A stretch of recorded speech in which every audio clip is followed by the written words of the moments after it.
Hello bachcho, let's see this question. The vapor pressure of pure benzene at a certain temperature is 640 mm of Hg. A non-volatile, uh, a non-volatile on electrolyte solid weighing 2.175 gram is added to 39.0 gram of benzene. The vapor pressure of solution is 600 mm of Hg. What is the molecular weight of the solid substance? चलिए इस question को solve करते हैं बच्चों। और सबसे पहले तो ये देखते हैं कि इस क्वेश्चन को सॉल्व करने के लिए हमारे पास कौन से की कॉन्सेप्ट की जानकारी होनी चाहिए। तो ये जो सवाल हमारे पास आया है, ये है सवाल relative lowering of vapour pressure. ठीक है बच्चों, relative lowering of vapour pressure. अब आप यहाँ पर एक समझना बात, जो relative lowering of vapour pressure है उसे हम मैथमेटिकली कैसे लिखते हैं? P naught minus P divided by P naught equals to mole fraction of solute. ठीक है, तो मोल फ्रैक्शन ऑफ सॉल्यूट क्या हो जाएगा बच्चों? Number of moles of solute divided by number of moles of solute plus number of moles of solvent. अब मान लीजिए कि बहुत ही ज्यादा for number of moles of solute बहुत कम है as compare to number of solvent, तो हम क्या लिख लेंगे यहाँ पर, that P naught minus P upon P naught is equals to number of moles of solute divided by number of moles of solvent. और पी नॉट यहाँ पर क्या है? P naught is the vapour pressure of pure solvent and P is the vapour pressure of solution.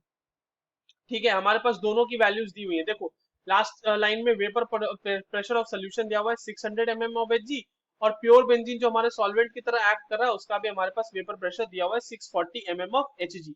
अब देखो इसको आप कैसे लिख सकते हो? इसको मान लीजिए सॉल्यूट को मैं 1 से डिनोट करता हूँ और सॉल्वेंट को 2 से। तो number of moles of solute कैसे आएगा बच्चों? वो आएगा W, इसको सॉरी इसको सॉल्यूट को हम लोग इस तरह से डिनोट करते हैं 2 से, और सॉल्वेंट को हम लोग कर लेते हैं 1 से।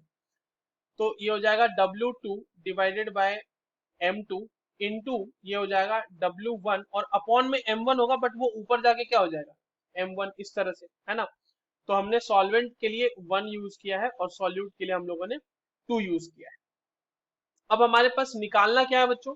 हमें निकालना है M2 की वैल्यू निकालनी है। अब आपके पास बाकी सारी वैल्यूज दी हुई है, उन सारी वैल्यूज को हम लोग यहाँ पे बस सिंपली पुट कर देते हैं। तो देखिए पी नॉट की आपके पास कितनी वैल्यू दी हुई है बच्चों? 640 mm माइनस पी की वैल्यू 600 mm ऑफ Hg। ये तो ऊपर नीचे कैंसिल हो जाएगा mm ऑफ Hg से। 640 पी नॉट की वैल्यू। W2 कितनी दी हुई है बच्चों हमारे पास? सॉल्यूट का कितना मास डिसॉल्व किया गया है? 2.175 ग्राम। ठीक है, डिवाइडेड बाय M2 तो निकालना ही है। W1 कितना दिया हुआ है हमारे पास? W1 दिया हुआ है 39 ग्राम। और M1 भी हमारे पास पता होना चाहिए, हमें हमें बेंजीन का मोलर मास पता होना चाहिए, दैट इज 78 ग्राम पर मोल। ठीक है, 78 ग्राम पर मोल, इस सॉरी ग्राम पर मोल M1 होता है। C6H6 is benzene, right.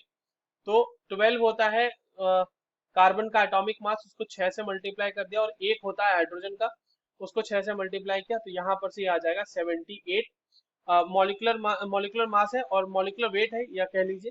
और जब हम इसे ग्राम पर मोल में रिप्रेजेंट करेंगे तो ये हो जाएगा हमारा मोलर मास।